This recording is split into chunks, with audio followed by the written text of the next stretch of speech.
Olá pessoal, meus irmãos de Axé. O tema de hoje será sobre essa questão: quem é Oxalá? Primeiramente eu peço a vocês que chegou no canal, que se inscrevam, clique para receber nossas atualizações, porque esse canal sempre vai estar abordando algum tema relevante dentro das religiões afro-brasileiras. Vamos a essa questão do Oxalá. A gente tem que voltar lá atrás para compreender, né? Muita gente, seja da Umbanda, Candomblé ou da Jurema, muitas vezes fica na dúvida, né? Será que o Oxalá é Jesus? Então a gente tem que buscar as raízes para saber a origem, de onde surgiu isso. Primeira coisa, na criação do ser humano, o Lodumare, que é Deus, dá essa missão a Obatala, ele que criou o ser humano. Obatala, preste atenção nesse nome. Agora, reserve essa informação aí num canto. E a gente avançando nos tempos, o próprio hebraico antigo no Islã, a gente vai encontrar a palavra Insha'Allah, se Deus quiser. Ou seja, aí já tem dá para vocês terem uma noção. Insha'Allah, que significa se Deus quiser, também acabou virando a palavra Oxalá, né? Em algum momento. E na própria Bíblia do crente, no protestante, a tradução do João Ferreira de Almeida, em Jeremias capítulo 9, versículo 2, também cita um trecho que diz o seguinte: Oxalá tivesse no deserto uma estalagem de caminhantes.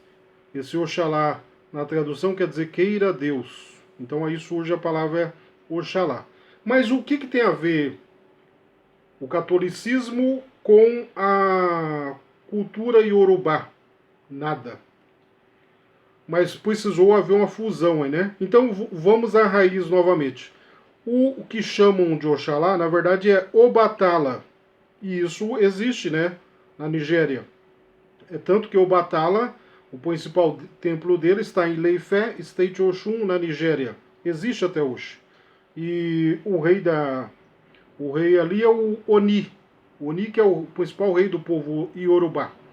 Então, o que aconteceu com o Obatala na origem, chegando aqui no Brasil, virando Oxalá?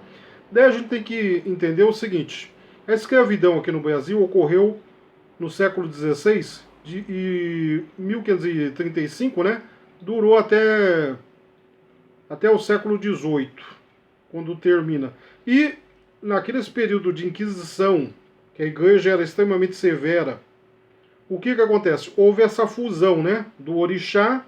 Os escravos eram forçados a ir para a igreja católica, então eles fizeram esse sincretismo com o santo católico, né? O Oxalá, o Jesus, acabou virando uma coisa só. Mas, é claro, a gente sabe que não tem nada a ver, o Jesus surge bem depois, o Obatala, na verdade, pisou nessa terra antes de existir o ser humano, né?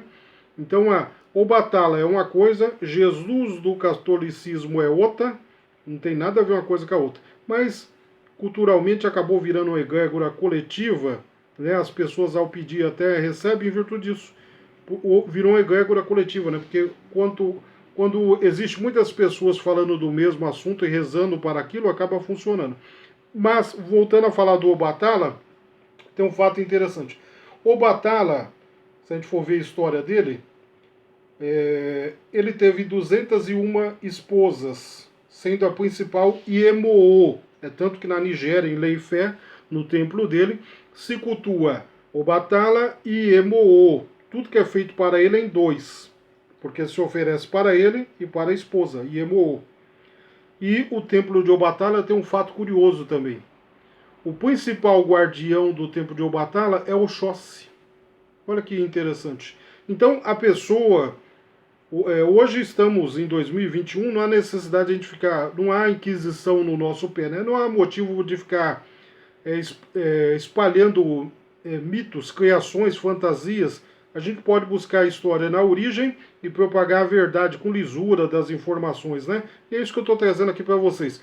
E o Oxalá também tem uma outra vertente que diz o seguinte, que Oxalá surge da palavra também aí no culto, de Orixalá. Orixalá, o próprio Obatala, é chamado de o rei do pano branco.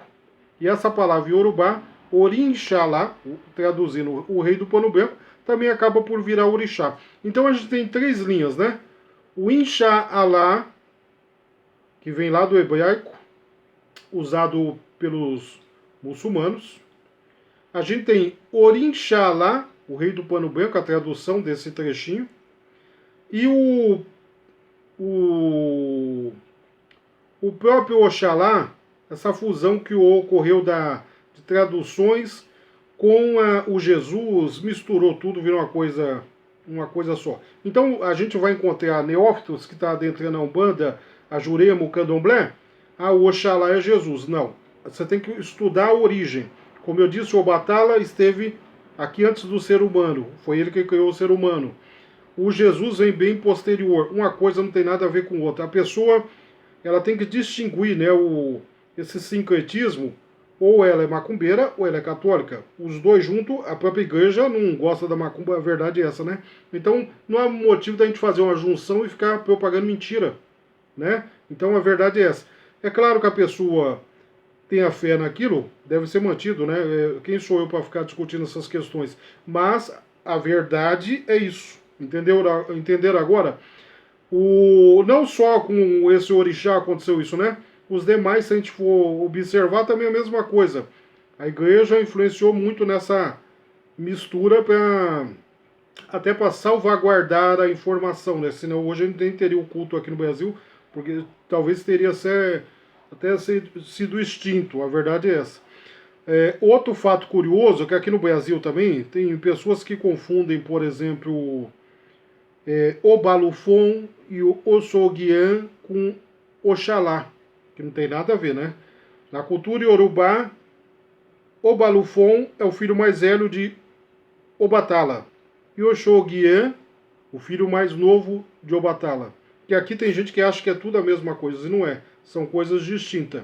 Então espero ter esclarecido e deixe seus comentários, participe e até o próximo vídeo, né? Boa sorte e axé a todos.